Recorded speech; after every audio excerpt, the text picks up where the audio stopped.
we're all about looking towards 2030 as a company, and we're sort of using that as the next milestone in the industry's life cycle. Is there anything you feel we as an industry need to do to future-proof ourselves, to remain relevant and to remain prosperous over the next decade? Of course, I think a reply that a lot of people would give is sustainability. We need to give something to our children. That means also that we have to take care of the future, of the environment, and so we all have to be aware of renewable energy, new methods of propulsion probably, wastewater treatment, all these things, all these topics, the green topics that need to be touched also in the superyacht industry and also with us. And is that something Moonen are actively working towards and actually able to offer your clients? Yeah, at the moment of course we build on spec, and so there we have in our purchase we always look for sustainable products, but I wouldn't say we are the most at the absolute forefront because we have a small R&D department, but it's definitely a process we are in and we should follow. Sustainability for the superyacht industry is about educating people, helping them bring things like superyachts or property or aircraft or art or whatever it might be, but complicated assets that aren't midstream into their lives without too much trauma. And that's about them being able to ask the right question of the right people at the right time, whether that's of their lawyer or of their broker or of their tax advisor. And this is the superyacht industry is a classic industry for finding it quite hard to navigate all of that. For sure. I think one of the things when we look at the ultra high net worth growth in comparison with the growth in superyacht sales, one has been exponential and the other one's been fairly stagnant, certainly over the last few years, possibly not within the last 2 years, strangely. But do you think that slow growth has been a process because of the poor sort of accessibility of it from a governance perspective? Well, I suppose if somebody wants to buy a yacht, it's often coming from the heart. And then if, depends perhaps how well thought that is, because if it's thought through well, then they may be put off by the fact that they're hearing 100 different things from different people, and then they decide not to go ahead or use the money for a different purpose or something. If they are desperate to have a yacht and it's completely happening whatever, then they could push on through, think they're taking the right advice from somebody because that person seems like they're a good authority on any particular thing, but actually they've just taken advice in the absence of knowing the bigger picture, end up with an amazing yacht that causes them nothing but trouble because maybe they didn't stand back at the beginning, get the full picture, which I would advise anybody to do. It's difficult when you're buying assets of the heart.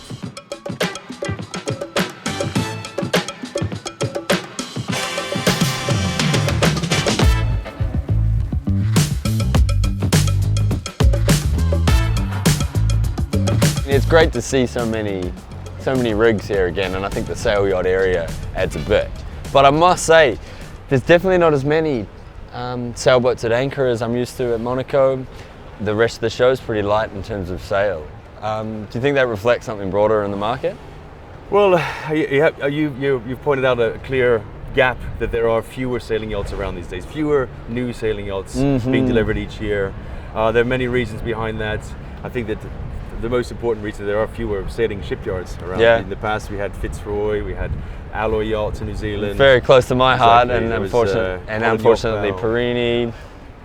Exactly. So let's say there's fewer, if taking out the certain amount of yachts that were delivered each year, if you take out not 50%, but a good portion of the players that were building those boats, of course there's going to be a knock-on effect in fewer yachts delivered each year. There's only so much capacity that each other shipyard has. So now on our shipyard, for example, our capacity is 2 yachts per year. We've spoken with a lot of manufacturers here, and that seems to be a similar model, that perhaps delivering a little bit less, is that the secret to survival in the sail sector?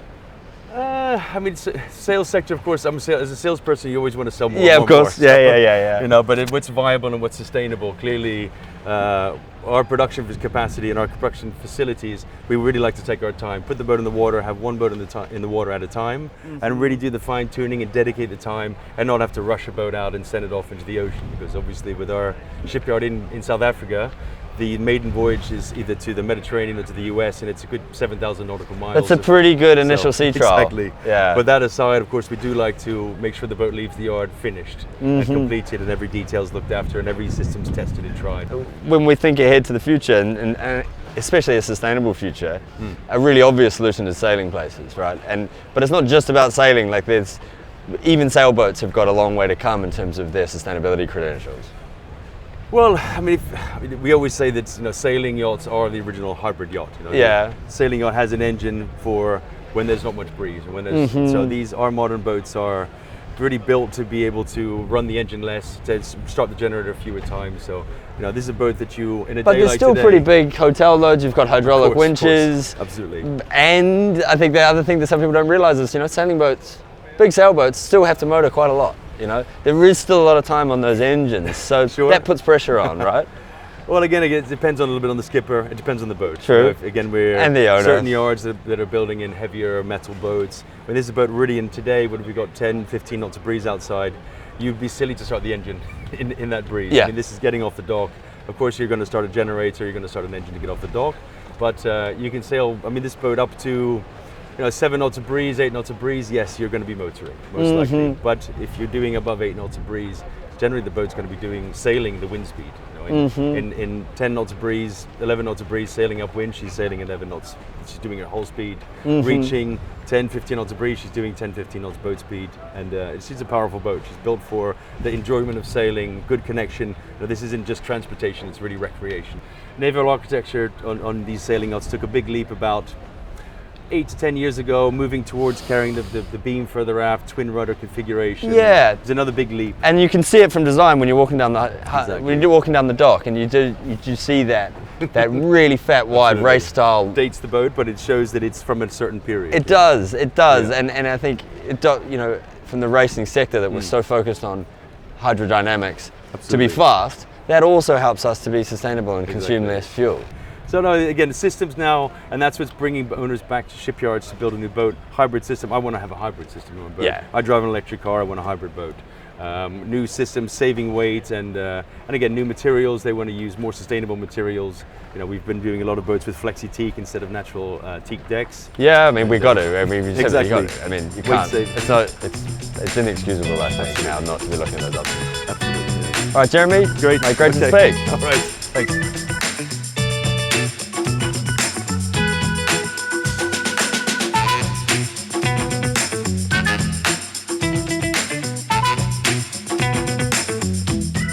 What everyone has been talking about for a few years and continues to talk about and continues to be a focus for us is just the development of electric tenders. Yep.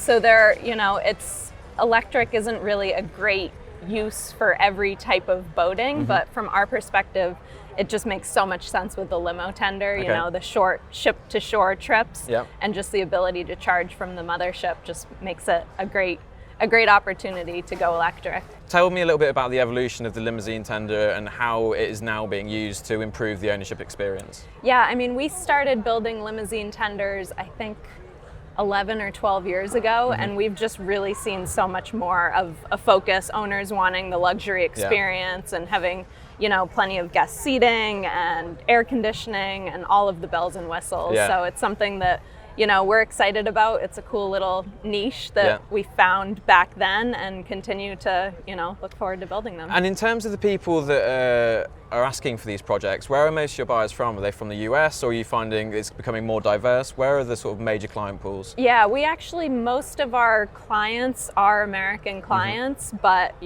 pretty much all of the boats that we build end up coming over to Europe, and Sure. projects being built in Northern Europe are typically where our tenders go. So an American connection, but also a European connection. And we've gotten really good and used to working with the European yards and European owners groups and representatives, but ultimately American owners. Has the relationship between the yards and the tender suppliers changed at all, and does it need to continue changing? Because obviously what we've heard in previous years is that the yards will commission something too late, or the owner will choose on a tender too late, and then you have to compromise. Has the relationship changed, and will it continue to change? I would say it's oftentimes still the case where we do have to compromise. The garage is what the garage is, and then we have to figure out what fits accordingly. Sometimes it means there has to be compromise for sure, but I think a lot of owners' representatives are thinking about it sooner in the process and continue to realize it's something that they need to focus on. So it's improving, but it's still always a little bit of a tricky issue.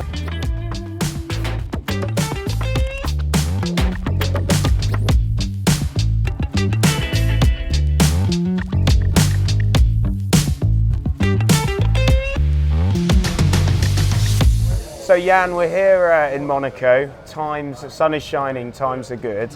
The shipyard has, over the years, experienced some ups and downs, I think it's fair to say. Yep. But at the moment, times are phenomenally good for Royal Houseman. And what do you attribute that to?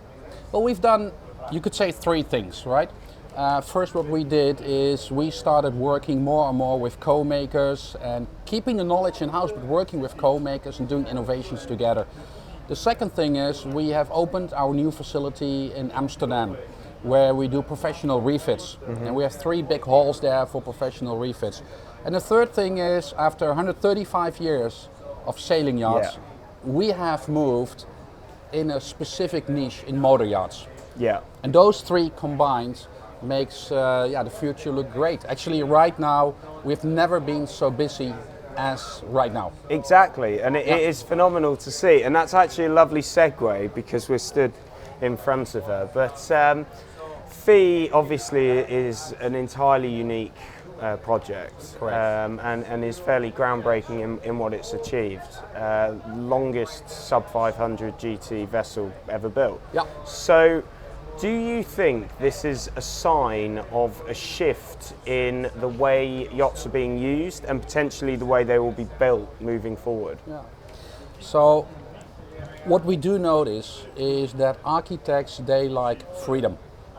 They like their designs to become true and move to the edges. Same with clients. Clients want a real, unique, special design. And so when you go to the borders, you reach limits that we try to push away. So with our sailing knowledge and with our sailing competencies, we know this is almost like a sailing yacht. We're building these motor yachts as if they were sailing yachts. So we engineer very light, we build them light, we engineer compact and build them compact, very different than colleague shipyards. Yeah, yeah. Talking of interesting projects, a bit of a sort of pet love of mine is the sportfish sector. We don't get to dabble in it too much as a Superyacht publication, but it turns out Royal Houseman are now building a sportfish. Can you tell us a bit more about that project? Yeah. Well, it's almost the same thing. The owner and the architect wanted something really unique. They wanted the world's largest sport fisher, but it should be a true sport fisher, at the same time a very high-end luxury yacht where the owner can take family and friends and really enjoy the time on board. So that combination resulted in a 52 meters lightweight sport fisher, and acting and performing like a sport fisher, but with all the luxury of a real super yacht. And we're building it as we speak. So, is it a tricky project? Is it learning a new sort of skill within the yard, or you are applying your expertise to that type of vessel? I would be lying if I would say it's an easy project. It's not. It's a challenging project, and we have never built a ship or a yacht with so much power inside. But at the same time, that's what we're used to. We are doing only once in a you could say once in a lifetime project. Everything we do is custom. Yeah. So give us any challenge. Yeah. Our team pick it up and they do this. Like in this particular case, the amount of power going in that super yacht in the sport fisher is so high. We had to do a lot of math and calculation, structural calculation, to get that power in the water. But it works. And I imagine heighten the ceiling of the shipyard as well, because they're just so statuesque. Yeah, we're talking about 6 decks. Yeah. And when we're building it, the last 2 decks we can only put on when she's outside. Yeah, So exactly. We have the 4 decks to build, and the last 2 decks will be in a crane putting at the end on. So obviously the order book is probably more diverse than it's ever been for Royal Houseman. Is the passion, is the heart of the company still sailing yachts, still custom sailing yachts? The answer is yes. Our heart will always stay with sailing yachts. Because we believe, first of all, it's 135 years of tradition. But secondly, sailing, we believe, is really the way to go looking at the future. Sustainability becomes more and more important. We're making the sailing systems easier accessible, easier usability is easier. We are really working on making sailing easier to use. And when you have wind, it's the perfect way to power your super yacht. And I suppose on to more serious matters, you actually now represent a truly unique proposition, because the collapse of Perini Navi in Italy means you are probably the only true custom sailing yacht builder in the world. I think that I wish I could say yes, but it's not true. There are a couple of very high quality colleague shipyards that can do the same as we can. So we're not the only ones, and that would also not be good, because I think having some specialized shipyards who can do similar things is always good for the client. So obviously as the industry rebounds to a spectacular degree from COVID, is there any concern or need for strategic planning? Because we historically we are a fairly cyclical industry in a cyclical market. What goes up must come down, as they say, and the spike has been quite dramatic. Is there a concern that from you, or do you just have to future-proof the business, as it were? I think you just mentioned earlier the word of diversification. That is part of the answer. The other part of the answer is speed in engineering and building. When we engineer and build faster, we are more flexible to follow the market. Looking at the longer term, we believe sailing yacht will gain their share again. So for us in the longer term, we believe we have a good future to invest in. And that actually leads quite nicely into our sort of concluding question. Sure. We are looking at our Forum Live tour is examining the concept of Superyacht 2030, and by that we mean what our industry will look like come 2030. What's your focus between now and then as a shipyard? So we believe going to 2030 there are a few factors that are essentially important. One of them I already mentioned, sustainability. Sailing is just one aspect of it, but there are many other aspects, like what materials do you use, what packaging, how do you build a yacht, but also like propulsion, going to hybrid and going to electric or even alternative fuels. That we believe will really drive the future. Another aspect is really the lightweight. The lighter you build and construct, the less mass you have to move. And combine that with super high quality and unique designs, we believe that's where the future will take us. Wonderful. Jan, it's been a pleasure. Thank you. You're welcome, Will. Good luck.